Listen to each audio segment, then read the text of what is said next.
back of Ruth the Realtor's car, it's the Stacking Deed Show. I'm Ruth's neighbor and part-time mechanic, Doug, broadcasting live from the spacious, luxurious trunk recording studio.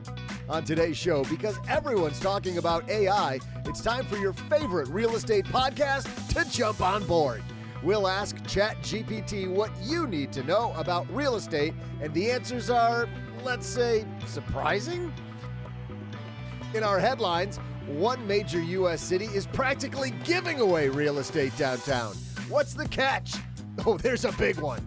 But maybe this is a real estate friend with some benefits attached.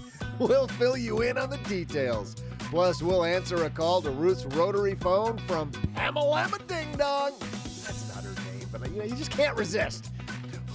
Pam describes a bidding war and how she won it. And of course, I'll pop in later with my property pop quiz. And now, two peeps who are so fun at talking real estate AI can't touch this. It's Crystal Hammond and Joe Saul-Sehy.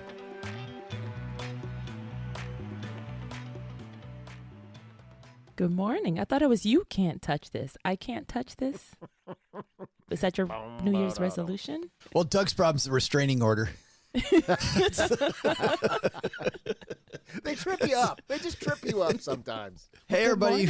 Welcome to our second show of 2024. Crystal Hammond, how are you? Wonderful. The new year is flying by too. It's crazy how fast. We're already over a week in, and yet we're going to bring it like it's brand new today to all of our I want to dealers. thank you guys for still being here. Clearly you didn't hit the lottery or else you would have been gone by now. So yeah, thanks for not hitting that lotto too. Are you talking about me and Doug? Clearly, yes.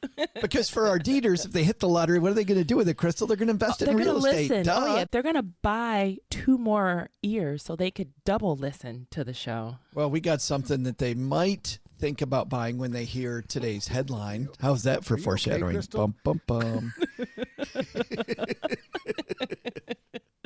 Buying ears? That's the first thing you would buy, right? Not a private jet.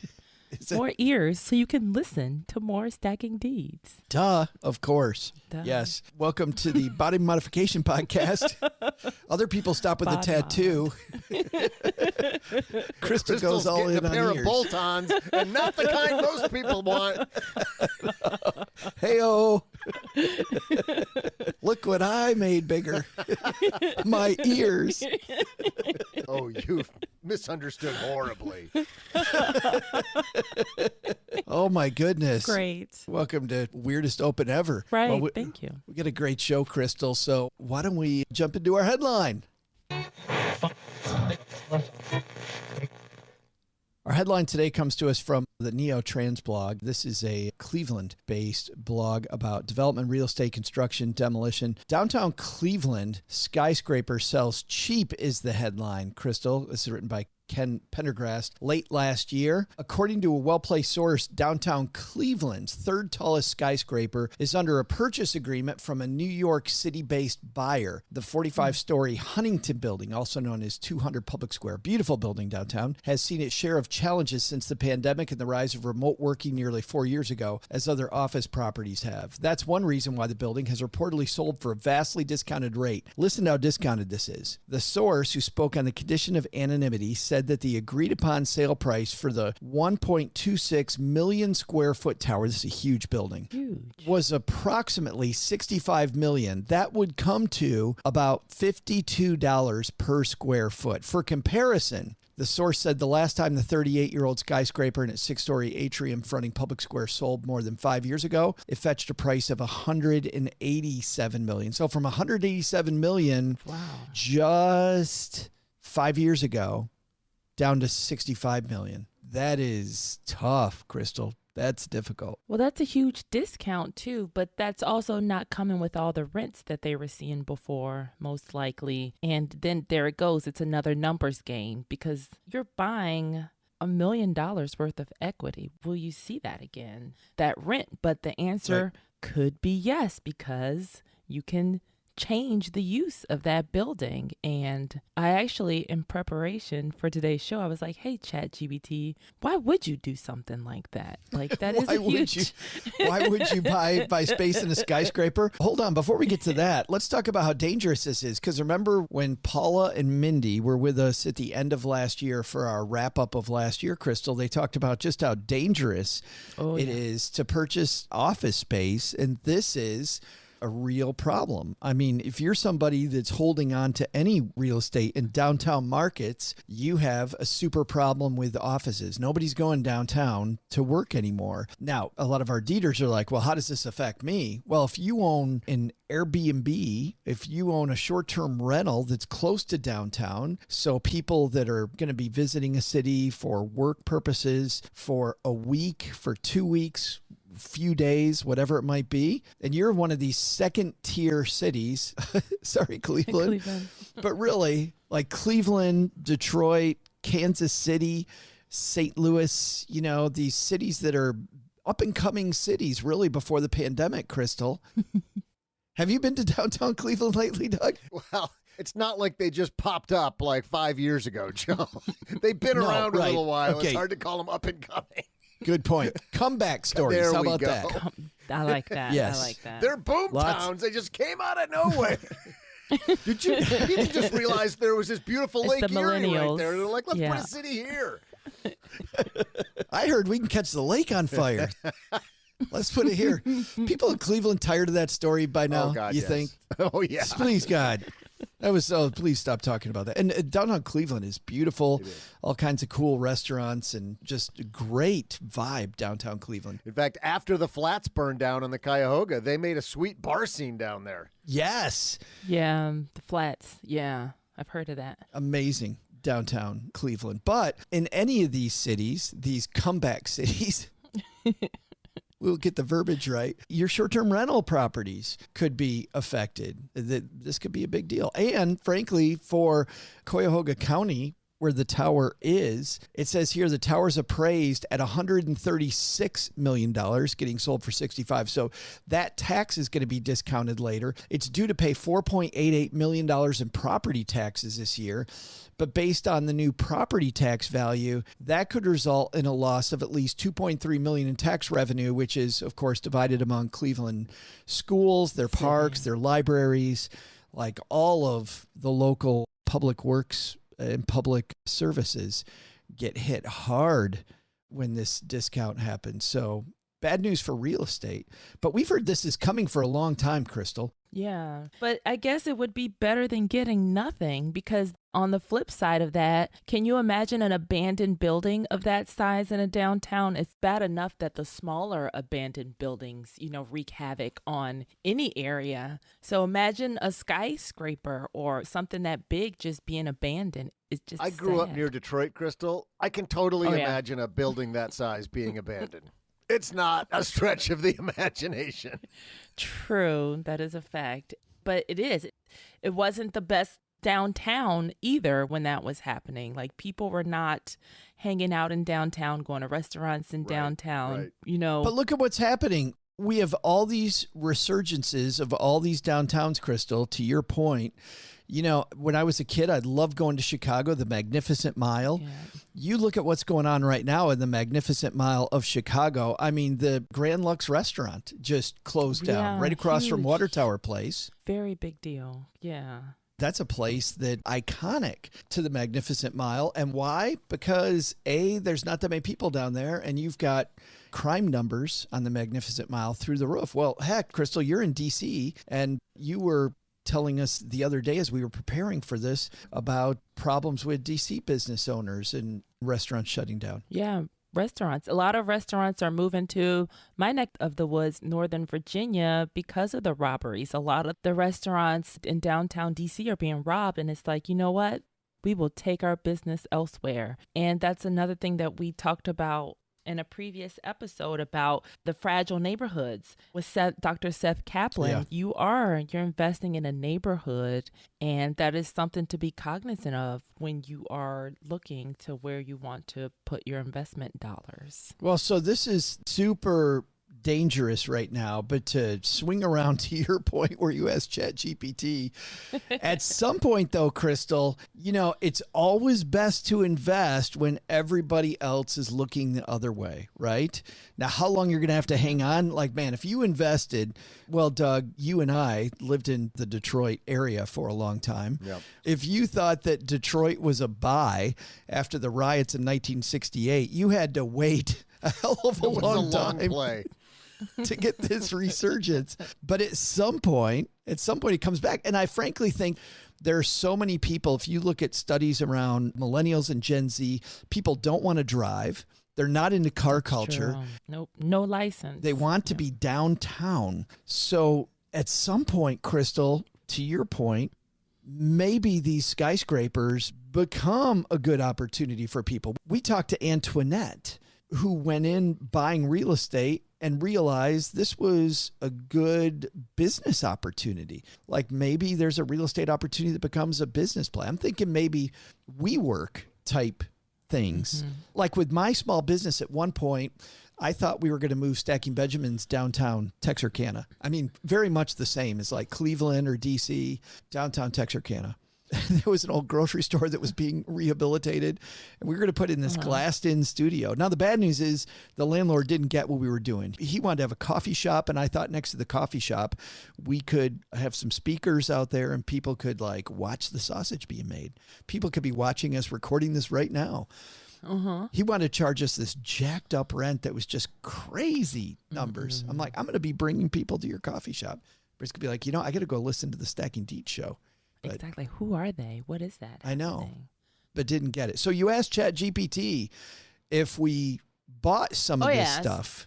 Well, one of the fun things that they talk about is the opportunity for possibly government incentives. Like, I thought that was a really cool one of the things they listed. Like some downtown areas, they will give incentives and tax breaks for owners and developers just to encourage revitalization and investment. Because when you think about it, the government buildings are always going to be downtown. Government employees are always going to be downtown. Like there are certain services like City Hall and other things like that that you have to go downtown for. The courthouses, like that stuff is not going away. And it's not good for them if there are a whole bunch of abandoned buildings in the downtown area, because that's also a safety issue too. Yeah, it's the broken window theory of neighborhoods. Right. Well, remember how during the early days, going back to Detroit, because it's what Doug and I know, I mean, they started off by making it look like the buildings were full. Oh. Remember step one of the resurgence, Doug? Oh, yeah. Was that they repaired the windows, they painted the buildings, they put these fake lights right in the buildings. I remember there was a really big event that happened downtown. Super Bowl. Was it? No, I thought it was even before that, but definitely for the Super Bowl. And there's a people mover, maybe loop. the All-Star game. Maybe. Yeah, there's a loop of kind of a monorail in downtown Detroit, and it went past a lot of buildings that were abandoned, and they actually boarded the windows but then painted fake windows on those. Right. Oh, wow. So that as people, out-of-towners on the people mover going past them, it didn't fool anybody, but it looked better than a hole in the wall into a empty building. Well, think back to then and look at where it's at now. Right. Yeah, it's amazing now. Anybody listening, go to Detroit, actually. It's the core downtown area is pretty great. Well, then that goes for the potential for appreciation. That was one of the lists. They said access to a prime location, diverse tenant opportunities, networking opportunities. They're saying being the part, in the heart of the city means networking and proximity to, the government and all that kind of stuff. Infrastructure and amenities, the downtown areas usually have well-established infrastructure, public transportation. Right. We talked about that. Yeah. I know a lot of people like in their 30s that don't have a driver's license and don't plan on getting one. They just don't drive. And it was funny because I saw this Twitter thread. It was asking people overseas what bothers you most about Americans. And that was one of the things that people don't walk. It's like if you look at any arena, concert venue, the parking lot is bigger than the actual venue. Like, how does that make sense? Just because more people are driving than there are people that can fit in the venue. Because cars are sweet. I can't be waddling my fat ass 5 blocks. No. I got a Dodge Hellcat. I want to drive there at 97 miles an hour. That's why I'm not walking. It is, though, seeing younger people. It is definitely becoming more of a walking, which is great, Crystal, for downtowns. I mean, you walk by a building on your way to go to a game. It used to be, I feel like I'm just going back to Detroit over and over again, but I've felt like before, Doug, people would go to downtown Detroit to go to the game, but you would eat in the suburbs. You would go downtown. You GTFO'd fast. Yep. You get in, you go to the game, you get out. Yep. But now it's go early, visit one of the awesome restaurants, walk around downtown, then go to the game, hang out, maybe go to a bar afterwards before you get back in your car. You want to hang out longer. And so walking back and forth among those places, I love that. I love that, Crystal. And, you know, listen, none of our Dieters are going to go by the Huntington building in downtown Cleveland. But what we might do, there could be a business opportunity there if the rent price goes down enough. But I do think that you're going to see over the short term, you may see rentals around downtown Cleveland sink. And by the way, we're not just talking about Cleveland. We're talking about all kinds of cities. You may say rents close to downtown sink, but that presents, Crystal, I think at some point an opportunity. And the capital appreciation and all the things that you talked about, I think are huge here. If you've got the ability to carry some inventory in terms of real estate, it could be the right time. It could be the right time there's that cycle that we've seen in a lot of American cities. And as these things start to drop, meaning the value of commercial real estate in downtowns, as Joe just said, the value and the cost of entry for some of the nearby residential areas is going to drop as well. It'll come back. Is it a long play? Yeah. But I think it's coming back, and you just have to decide whether or not you've got the ability to carry that inventory. Crystal, I think at this point I'm with Mindy and Paula. I wait. But Doug, to your point, I think I've got my hand ready to go. You know, I've got it ready to go. But this is not it. Yeah, this is definitely something that you want to add to your research list. You know, this can be a zip code that you want to watch to see what's happening. Because then when it comes, you know, to your sweet spot or it checks all the boxes for your criteria, then you're like, yes, I've been watching the area. I already know what's going on. You know, this is one of my 5 neighborhoods of focus. And that way you're not just jumping on something where you don't know what's going on. You're actually investing in an area that you've already seen the highs and lows, and you know, hey, this is the point that I've been waiting for. You know, we were talking about something while we were prepping for today's episode about this real estate meltdown, and we went back looking for evidence of the real estate meltdown because of the office crisis. And we were talking about this back in 2021, and all kinds of pieces were predicted. Fortune magazine talking about 2021 prediction was that there was going to be a real estate meltdown. I've got a piece from Forbes right in front of me, fearing a commercial real estate apocalypse from 2022, 2023 predictions. We had it all last year. Yeah. Like, I do feel like there's this slow skid happening, which might be better, more of a soft landing for office space than what people feared. However, I also think there's the thing that Michael McQueen talked about when he was on early December, Crystal, which is that this happens slow enough that people don't see the quote apocalypse. Because I do think it's worse now than it was 2 years ago. And it will probably be worse at the end of this year. But it's not this cliff that everybody's talking about. But, you know, who knows? But it is wild. Like, when is this thing going to happen? This apocalypse we've been talking about. 3 years in the making so far. That is a fact, because it's like the news is what sells. So if they're quoting statistics that, you know, it's going to be this big drop this year and it doesn't happen, then how do you manipulate the data to say, you know, oh man, see, look, 18 years ago, look at how the prices were. So it is, I think you're right. Fear it is sells. Definitely right. Yeah. Fear is selling. And when you actually look at the numbers, it is definitely happened. Joe is definitely right, but it's at a slower say that again. pace than Please what. say that again. That. I get it. Say that again. Oh, Crystal wins. Coming up next, time for us to pivot away from that. Coming up next, Crystal Hammond had a fantastic idea a few weeks ago. She's like, let's ask Chat.GPT what it thinks about all kinds of real estate. So we've asked it lots of real estate questions, and we're going to dive into those. But before that, I think, Doug, you've got a property pop quiz. Hey there, Dieters. I'm Ruth's wrench-wielding repair guru, Neighbor Doug. And ever since COVID drove office workers home, I've noticed that rush hour ain't what it used to be in downtown Texarkana. I mean, back in the day, it could take you 12 entire minutes to cross town. Now that so many people are still working from home, I can zip from Richmond Road over to State Line Road at 5 o'clock in like 7 minutes. It's fantastic. But like Crystal and Joe talked about earlier, it also seems like cities have hung huge clearance sale signs on their skyscrapers, like it's the day after Christmas or something.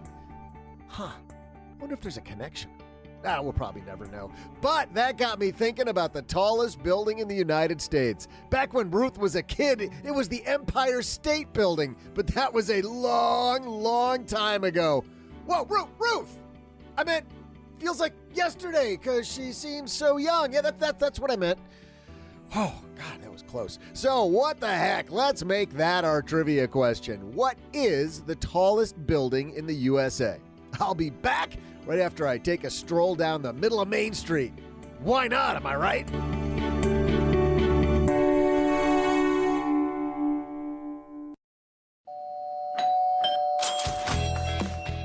All right, buckle up and pay attention, Ruth, because it's me, Alan Corey, back again, the Real Estate Maximus with today's real estate tip of the day. Are you having trouble with analysis paralysis? I overcame this with my house fire method, where I burned each bill with a property's cash flow.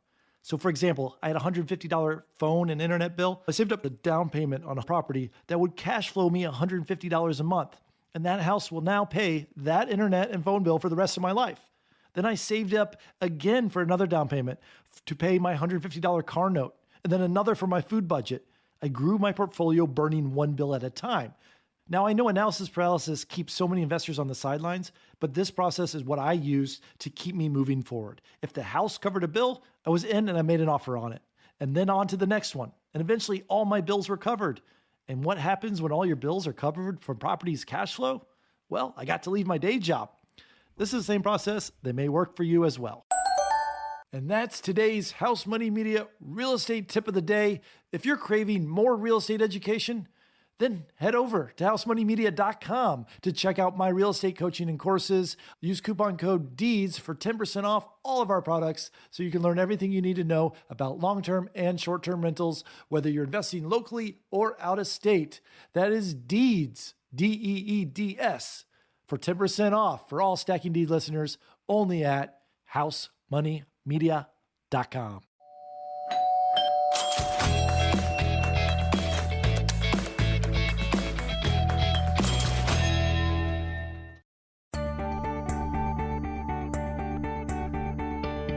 Hey there, Dieters. I'm midday drag racer and bored office space salesman, Ruth's mechanic, Neighbor Doug. Before the break, I asked you what is the tallest building in the USA. But before we get to that, my favorite story about a skyscraper isn't even about the tallest one. Nah, my favorite is about the beautiful Chrysler Building in New York City. In the heady days of 1929, just before Wall Street crashed, and Ruth was a teenage... It was a joke, Ruth! God, quit pumping the brakes. There were several buildings racing to become the world's tallest, and the architect of the Chrysler Building had a trick up his sleeve. Yes, like an 8th grade boy getting called up to the front of the class at the wrong time to explain a math problem, the architect erected a 125-foot radio tower, but he hid it inside the building. And at the last minute, the radio tower was raised straight up from the center of the building, making the Chrysler Building, briefly, the most embarrassed building in New York City. But also, the tallest, until Empire State Building was completed, that is.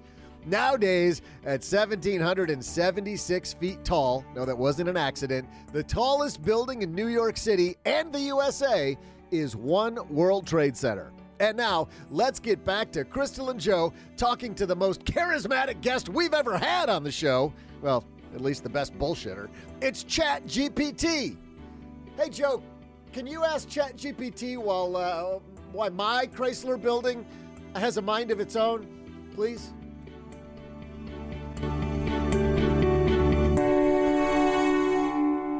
Oh, no. No. I'll stay away from that one, Crystal. A friend wants to know. Asking for a friend. Asking for a friend. I had to start off with, maybe to cover that up before I have to go wash. I did ask ChatGPT, Crystal. I asked it, what's your favorite real estate joke? So I started there. You ready for this? Why did the Scarecrow become a successful real estate agent? Scarecrow? It has to be a dumb joke. Why was I the don't Scarecrow the best real estate agent? Because he was outstanding in his field. Ha ha. So I asked it literally. I wrote, how about a better one? And it said this. Why'd the real estate agent bring a ladder to the open house? A ladder. Climb, raise. I don't know. Because she wanted to show off the high points of the property. That was worse. Worser. That's kind of what happens when you ask AI for help. I think is our no humor. Is our lesson. But let's go ahead and base the whole episode on this. Well, I think we should radio to see exactly what AI thinks we should be doing. And of course, AI, as you know, Crystal, looks backwards in the rearview mirror at what other people have said versus what is good. But to Doug's point, man, ChatGPT will very often, very confidently give you a bad answer. Right. Yeah. Not factual. It's not verified. It is because a friend of ours, she had it researched. She wanted to travel with her dogs by car, and she was getting, the hotel rates, dog-friendly hotels. She had her whole itinerary from point A to point B and back. When she called the hotels to verify, about 80% were like, we don't accept pets. So you take that with a grain of salt. You can't bring your horse with you. That sucks. To this hotel. I asked it first. When buying a rental property, what are the most important things to remember if you want to find a good deal? So I asked it, ChatGPT, what do you look for in a good deal on a rental property? What do you think number one on ChatGPT's list was, guys? Proximity to bars. Oh, I would say location. Proximity to bars and location could be the same thing. Same thing. Fast. Same. Splitting hairs, Crystal. Yes. But of course, Hammond nails it. Location. Boom. Says, choose a location with strong rental demand and potential for future growth. Research the neighborhood's amenities, safety, proximity to schools, public transportation, employment centers. Crystal, this goes right along with what we were just talking about with this Cleveland example. And so you got to think about not just what the upside to the location is, but what's the potential downside. Cleveland is going to be completely different than Vegas. If you go into Las Vegas, it's going to be based on tourists.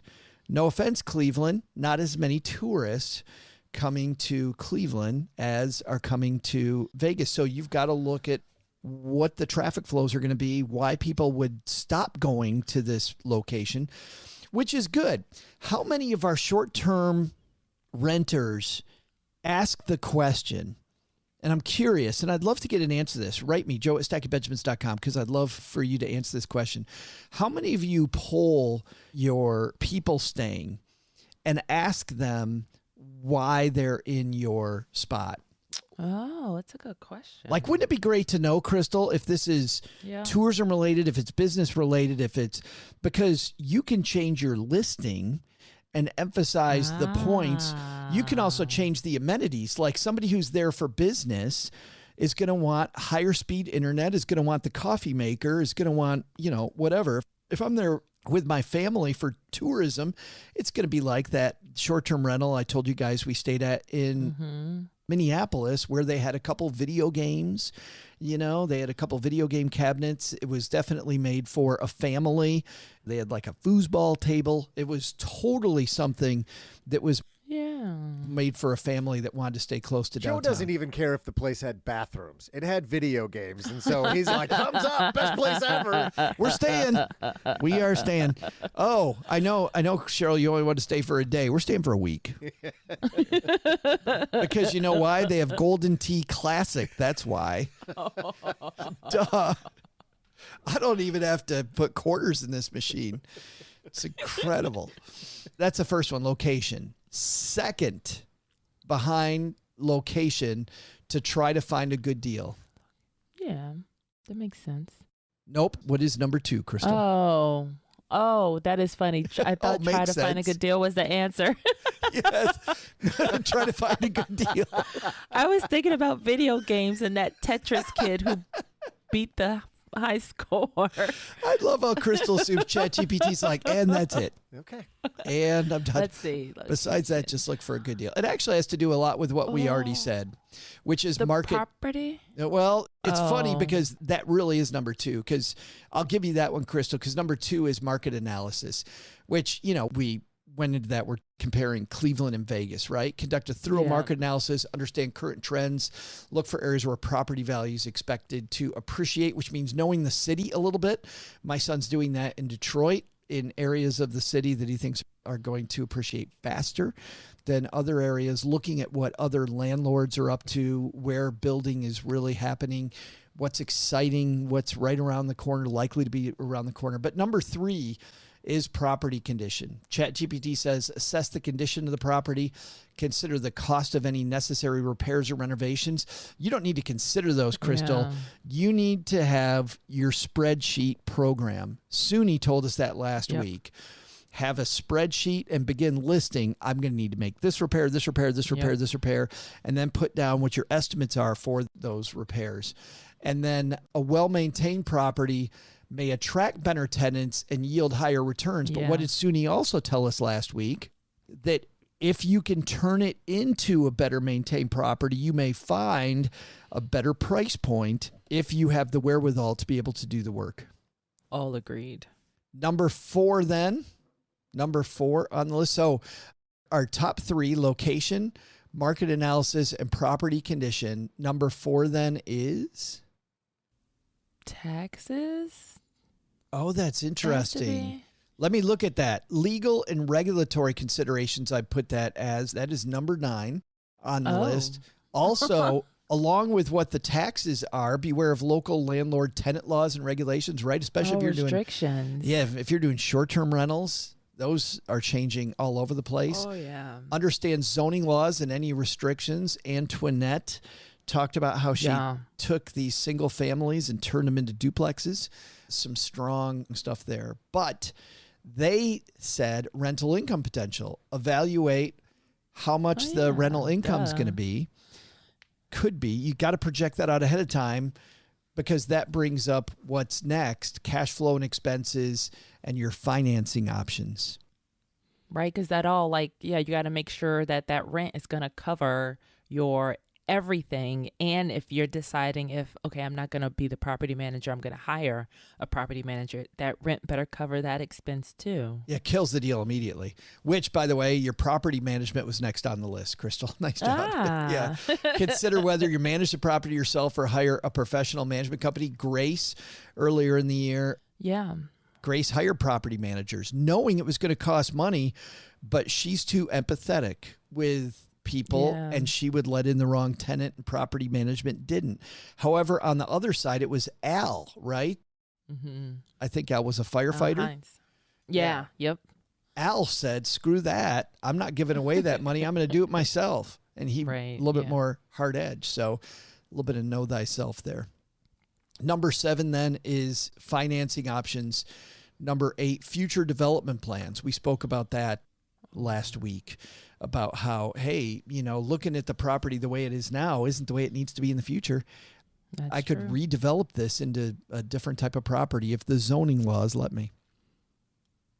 And sometimes it takes a long time, something I'm going through. You can get the zoning changed. So that's always another option too. Still waiting on that letter. But yep. What did you ask ChatGPT? Oh, okay. Mine was, speaking of contractors, I asked, hey, ChatGPT, what are the top 5 things contractors lie about to get your business? Oh my God, so great. That's a good one, right? So And does anyone want to guess what's the number 1? licensing. Nope. Does Doug have a guess? Insurance? Is Doug back there still? Okay, no. Referrals. It is, nope, project timeline. Contractors might underestimate the time it takes to complete a project to secure a contract. Just could take me a couple some days. May promise, Just could take me a couple days. they promise a super quick completion time to outshine competitors. So always have that realistic timeline and contingencies for potential delays, because those are 2 things that you can definitely count on. I think it's great to always add 50% to whatever a contractor tells you. Just every time a contractor tells me, oh yeah, this will be 2 weeks. You know, Cheryl says, what did they say, Joe? I'm like, well, they said it's going to be 3.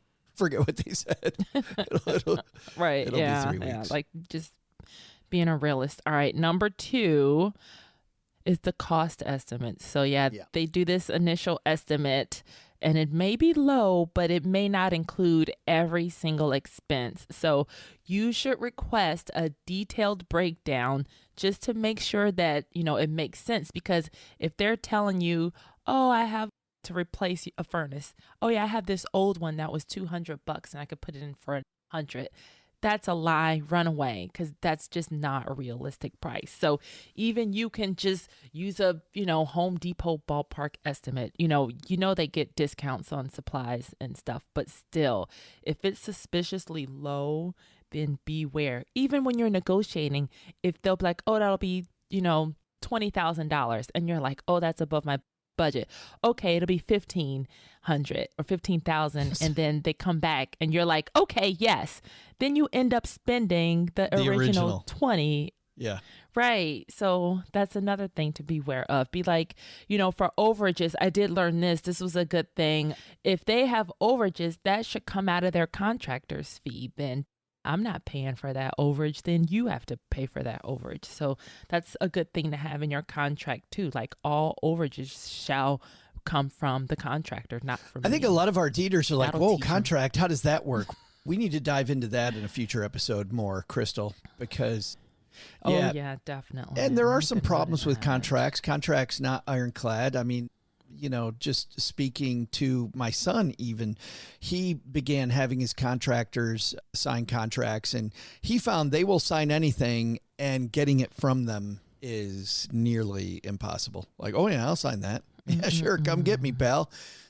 And he's had to take a couple people to court, and he won, and he actually got his money. But I guess the point is the contract is a nice first step because it really tells the contractor that you are a professional and that you have these standards and that I will go after you. Hey, I'm a nice guy, but I will go after you. But definitely it's not a fail-safe. It is not a fail-safe.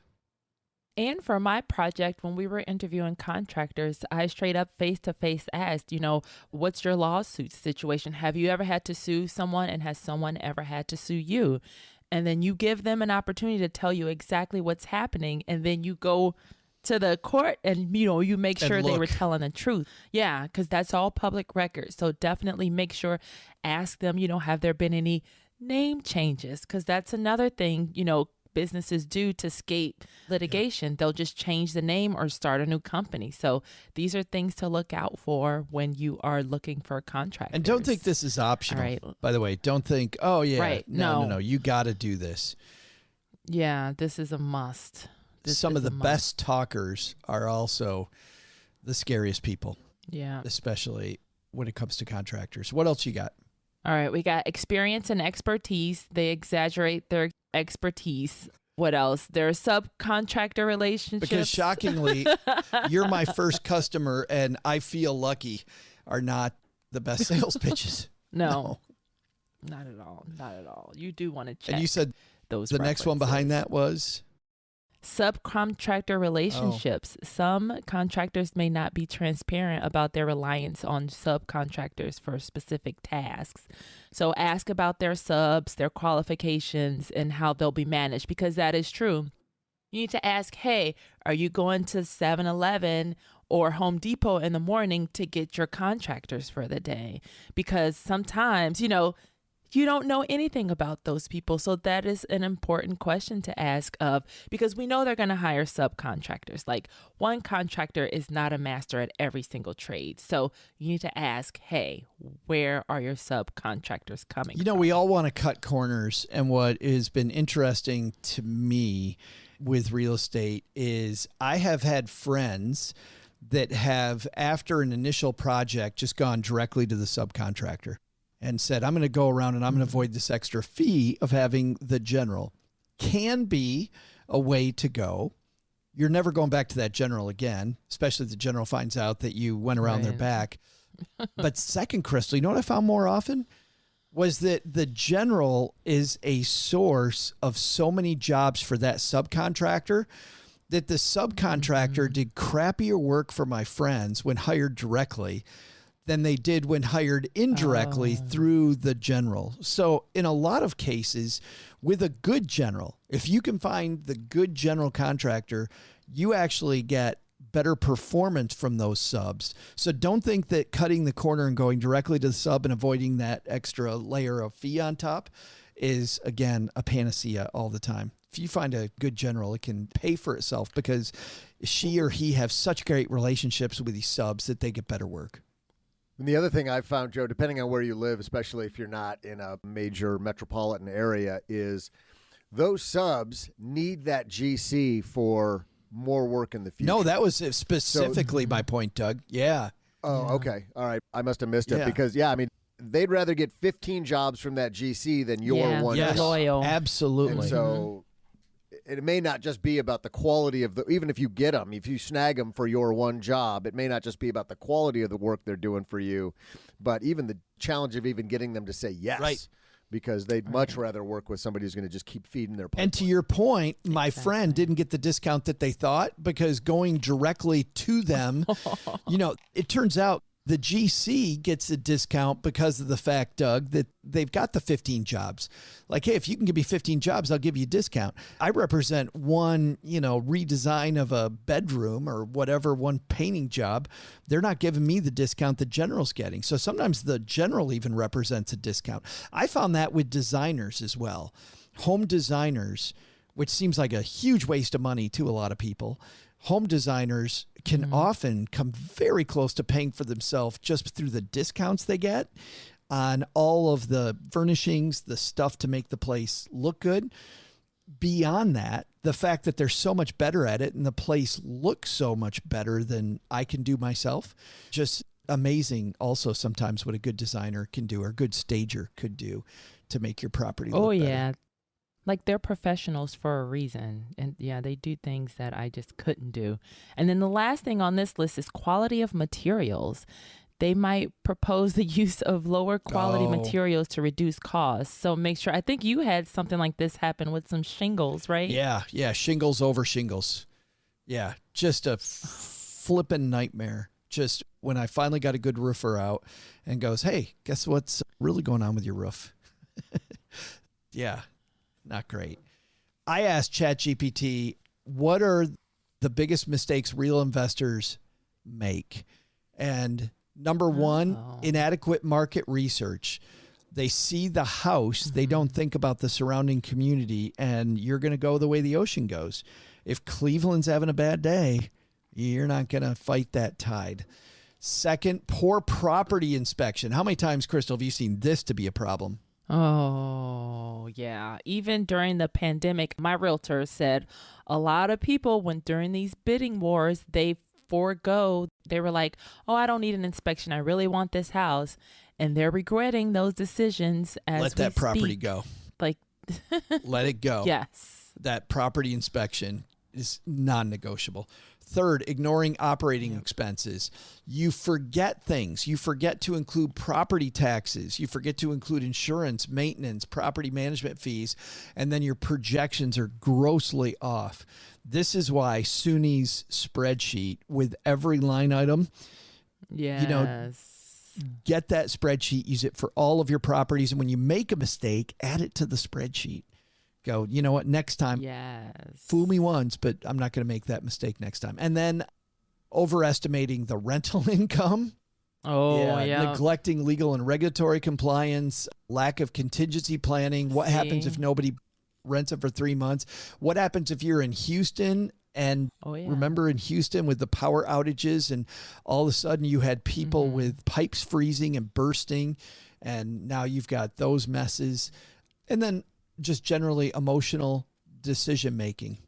Well, Suni talked about the vacancy too. She was like, listen, have that in there, overestimate that, because people ignore it and act like it's not going to happen, but it is. That is an expense that you really need to account for. The last one on this list I want to talk about in a future show. We'll dedicate a future show to this one, which is lack of exit strategy. Love to talk to some experts about what's our exit strategy on these properties. How do we extricate ourselves from our properties ready to cash in? I think there's some creative ways to do that. We're going to talk to some tax people before tax day about some of that as well.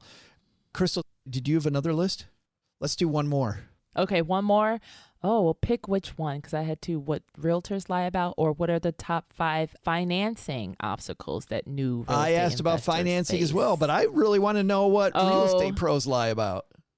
Yes. All right. What do the realtors lie about? All righty. So the realtors, number 1 on this list, let's see, where did it go? Oh, that is funny. It's almost some of it. Oh, yeah. Can I guess one? Yeah. Your first offer is the best.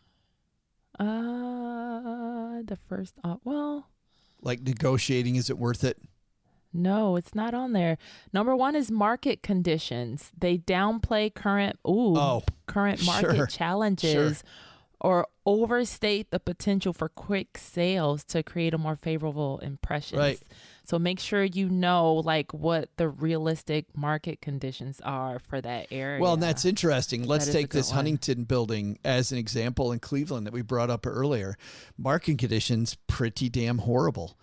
Pretty horrible. And until we get obviously we need to buy when things are unclear, but I've got no sign that people are going back to the office.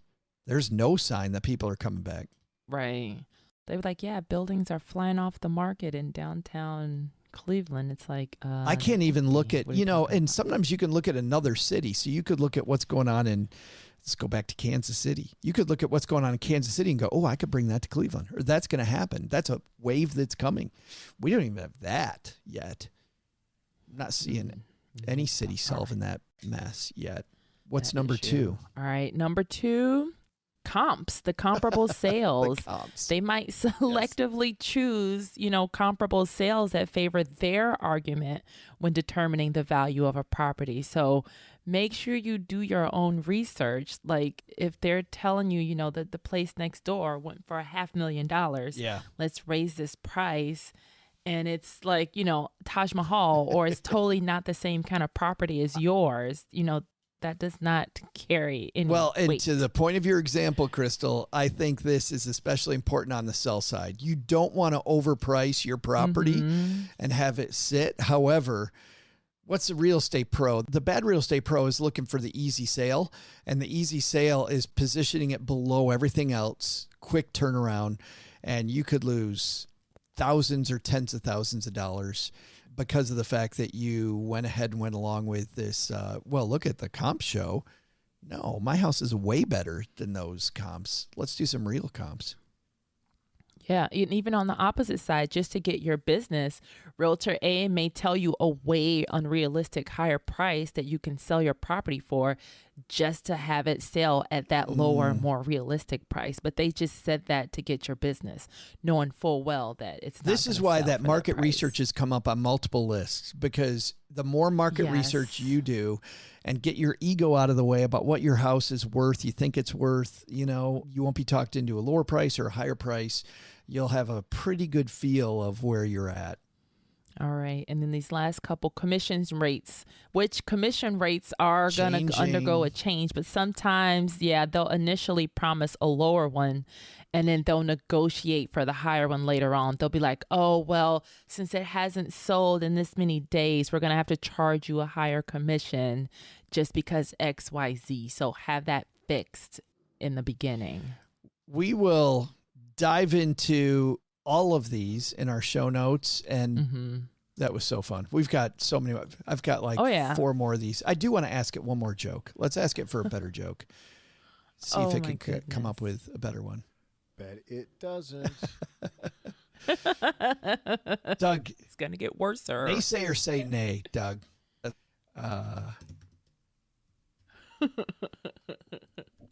Always ask it for 5 things, so have it create 5 jokes. Do we really want 5? Yeah, I don't want to listen to 5 of those. No, just pick the best out of that 5. There's got to be one. Tell me 5 real estate jokes that are awesome. Well, I'm here. All right. It already gave me 2 of them are repeats. Oh, goodness. So it doesn't know what awesome means. I was going to say, because we know the first 2 weren't awesome. Speaking about real estate agents and shady dealings, here's one. What's a real estate agent's favorite game? Monopoly, because they love buying and selling property without actually using their own money. That is a good one. How does a real estate agent part their hair? Right down the middle, just like a duplex. So nope. Why? Why did you waste airtime on that? Why did the real estate developer always carry a pencil? Pencil developer. Just say the answer, please. In case they needed to draw a quick conclusion. Draw a conclusion. Remember the jump to conclusions, Matt? So bad. I think we're going to have to, because we spent so much time on those jokes and looking at the time, you know what? We're going to bring up Pamela Ding Dong story on our next episode, Crystal, because we are out of time today. So Pamela Ding Dong, is she going to like the fact we called her Pamela Ding Dong? Probably not. Pamela Ding Dong. Sorry, Pam. We can't help it. You got the That is next. How do people subscribe to get our delicious show notes direct to their inbox? Tell me how that works, Crystal. Head to www.stackingdeeds.net/show notes, and you will get our insights and everything we talked about on today's show. Awesome. And please send me a message if you miss any, because I can send you. I did a compilation. One of listeners reached out. He's like, hey, I'm new here, and I want to receive all the show notes from the beginning of time. So all the subscribers, if you saw that, that was why I did a recap for one of the listeners. So don't be afraid to ask us for stuff, because, Absolutely. Speaking of, coming up next week, another great show. Tell us what you would have asked Chat.GPT. We'd love to hear that from you. Yeah. Joe@stackingbenjamins.com is me. Crystal, your email? It's long. Crystal H8725@gmail. I'm still. Or hit her up on X. Yeah, Condo Crystal. That's the best place. X or absolutely, Instagrams. or on the Stacking Deeds profile on X. All right, she's Crystal, and I'm Joe. He's right. He's Joe. I don't know what I was doing there. Doug's back wow, there. you two are really ham and egging it today. On fire, Man. in Fuego. Doug, what's on our to-do list?